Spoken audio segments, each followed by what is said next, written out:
All right, so in this video, we're going to create your promotional calendar. Yay! So there's a few different ways that you can create your calendar. You can, print off blank calendars from some template online. You can map it out in a spreadsheet, or you can even do it in Google Calendar where you're scheduling all your promotions there. I usually work with all three, really. We have a promotional calendar worksheet that I'm going to show you in just a little bit.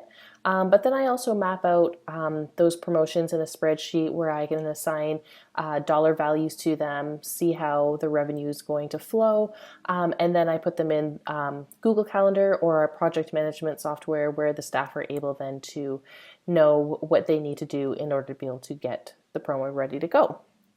Okay, so when you start creating your calendar, you want to make sure that you're having all three types of promotions, with monetization being the first.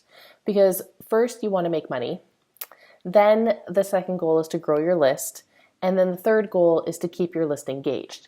So the first is making money, so that's your monetization promotions, and then you'll grow your list from there, always wanting to get new leads, and then you go to activation, which is keeping your list engaged. And so you want to make sure that you have primarily monetization, but you do want to make sure that you have the acquisition and activation promotions as well.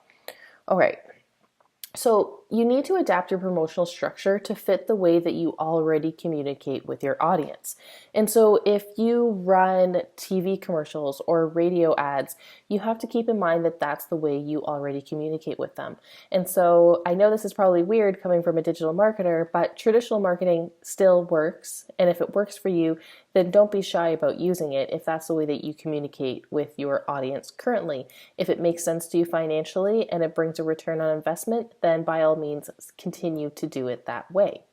But if there's certain things that you haven't implemented yet, like say Facebook ads or even email marketing, I would definitely look at implementing those to get to amplify your marketing message with any kind of traditional media.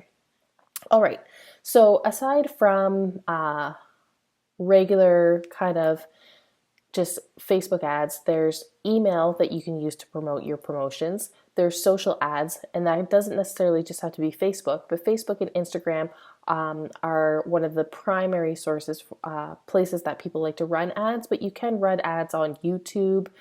You can run them on LinkedIn, on Twitter, on Pinterest. There's a ton of different sites that you can do.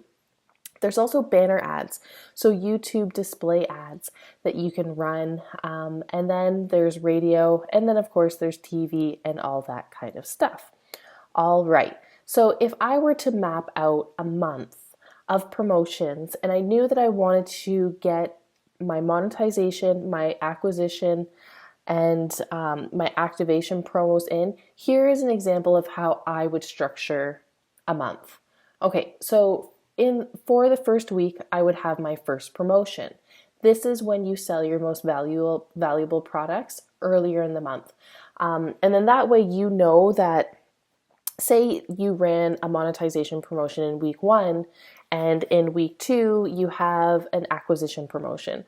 Well, if you know that you haven't met your sales goals in that first week, then you can really add a secondary promotion somewhere in the month to be able to make up what you didn't get in revenue for that first promotion. So I always stack my monetization promotions in the beginning of the month. And then from there, I would go into my week 2 promotion, where that would be like a low dollar flash sale. And the goal here is to activate the audience that you currently have and then turn them into interested buyers. What's great about this is that if you are running ads, even if it's a low dollar flash sale offer, hopefully you are breaking even or at a profit getting these people activated. So then you'd get to your week 3, and a great activation promotion works well here. Incredible value that non-buyers find hard to resist. And then week 4 is where I would look at promoting a lead magnet or a contest to drive opt-ins. If I had to break it up week by week, it doesn't necessarily, this isn't a hard and fast rule. You can create a promotion schedule that works for your business. If it makes sense to run a promotion for 2 weeks, run it for 2 weeks. If it makes sense to run it for a month, run it for a month. You know your audience best and how their buying decisions are made. And if a week is too short of a leadway for you to run a promotion, then you don't need to try to fit exactly what I have here in a month. But the main thing to get from this is that you do your monetizations at the beginning. Then you want to activate your buyers. So this would be those low dollar offers. And then from there, you would go to promoting a lead magnet or a contest to drive those opt-ins. And so for looking at business, typically a lot of times you'll break it up into quarters. So Q1 all the way through to Q4. And when we do promotional calendars, we like to look at 3-month chunks. And oftentimes I do this also because the way that promotions line up, it's not always from the beginning of a month to the end of the month. Some things can go mid-month to mid-month, and I think it's important to be able to look holistically at a whole quarter because, say, for a restaurant where Valentine's Day is a big month, if you promote Valentine's Day, well, January is typically slower, February could be busier, and then March again could be, okay. But you want to be able to look at that on a longer time frame instead of just looking at month to month, because then you're getting a more holistic view. So think about how each month will fit together and think about your needs and the entire quarter. So if you know that January is slow, well, maybe you can run more low dollar offers to try to activate people, but you can still run a bigger monetization campaign. And then also you need to ask yourself, is there any kind of big launch coming up that you need to plan in advance for that's going to take resources? Maybe you have a launch that's coming up in September, and September is normally where you run one of your big campaigns. Think about if you do have any kind of big launches coming up and if that's going to affect or overshadow something else that you have planned. And if it does, then where can you move things so that you can still run the promotion and still make that revenue that you would normally have made? Also, do you have any big bills coming due in a few months that you need to plan for? If you know that you're planning to buy a piece of equipment, well, maybe you want to run some bigger promotions in order to be able to offset the cost that you know is going to be going out for it. Now, in the course section, you'll find this promotional planning worksheet, and this is a great piece to fill out and map out. And if you download it, it'll be on the course sheet. Also, here are some calendar planning tips. And then I'm going to just show an example of a promotional planning worksheet that we filled out with a client. All right, so some calendar planning tips. For seasonal products, a tip would be don't offer a big promotional discount at the very beginning of the season. This happens often with Christmas deals. People will offer a big discount at the beginning of the season, but even if you're going to offer some sort of promotional discount, I would keep it smaller at the beginning and then discount it closer to the end. Also, what could you include that would help your customer implement or make the most of what they're already offering? If you can think of anything that would help, then instead of really creating a discount, maybe you can create a bundle and then bundle those two products together, and it's a saving.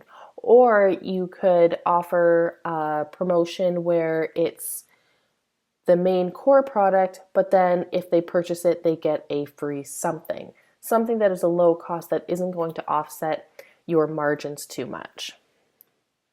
All right, don't rely on discounting to create promotional value. Too many discounts train your list to only buy when the price is low. This is very important, and as you saw in a previous video, when I read that excerpt from The Wizard of Ads, you don't want to make all of your sales based around that sale price. So that's where you really want to look at ways that you can bundle, ways that you can provide additional value that isn't necessarily discounting. So try to get creative with how you build up your promotions. All right, so if you have a single product and you really only have that one SKU, you need to be a little bit creative with the way that you do your promotions. You can't have a single product on sale all the time. So what I would do is consider your editorial calendar when planning your promotions. Is there a piece of content that you can put out instead of a promotion that really is structured around how to use it, or exciting new ways that people are using it? Also, is there some videos that you can promote, or maybe can you partner with like businesses that you can bundle together and do cross promotions? So try to look at your editorial calendar, but also be creative with how you can promote your product to your audience. All right, so I have this example of a promotional calendar worksheet that we filled out. I did take out the targeted, expected, and remaining, but I'm just going to go through here the way that this is laid out. So first column is the month. Then you have goals. Then the next column is set promos. So these are promos that you already run. You know they run all the time, and that's where it goes. Then you have your revenue goals. So the target is where you want to be. The expected is what you would have done, say, last year or an average of previous years. And then the remaining would be what the difference is between your target and your expected. And so if you have a remaining amount that's way higher than what you did in previous years, you have to ask yourself, how are we going to make those goals? And so and then this last column here is just kind of like a description, or in the version that I'm going to have in the course, this will be potential promotions. So this is where you can list things that maybe aren't on the books yet in terms of a set promotion, but they're ideas that you have. And so once you've mapped out your set promotions, then you can look at your goals. You can also mark down if there's any big purchases, that kind of thing, and then come through and mark down potential promotions as well. I would take the time to mark out your target revenue, your expected revenue, and your remaining, because this will give you a high level view of what you're looking to make. And so if you take a look at your set promotions and you know that, say, in January you want to grow by $10,000, well, then you have to be able to say, what are we promoting that month in order to be able to make that extra funds?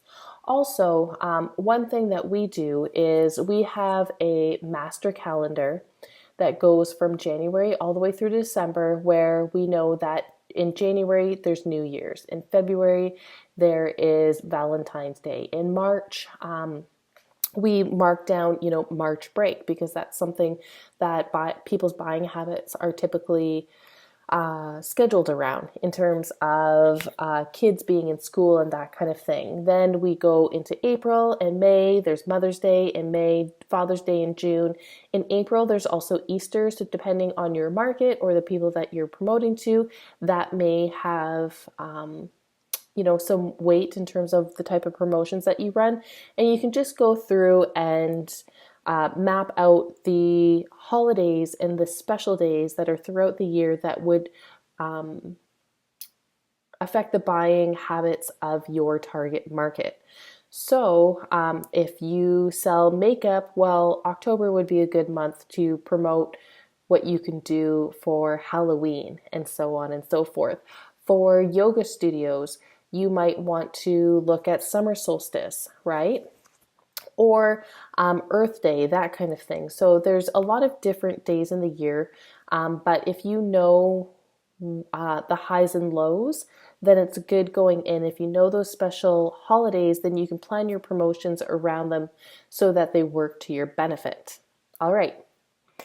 So in the next video, we are going to look at reporting and tracking your promotions. In the meantime, get planning out your promotional calendar. And if you have any questions, feel free to drop us a line in the Facebook group or submit a question for the Ask Me Anything Coffee Club, and we'd be happy to help you out. Thanks.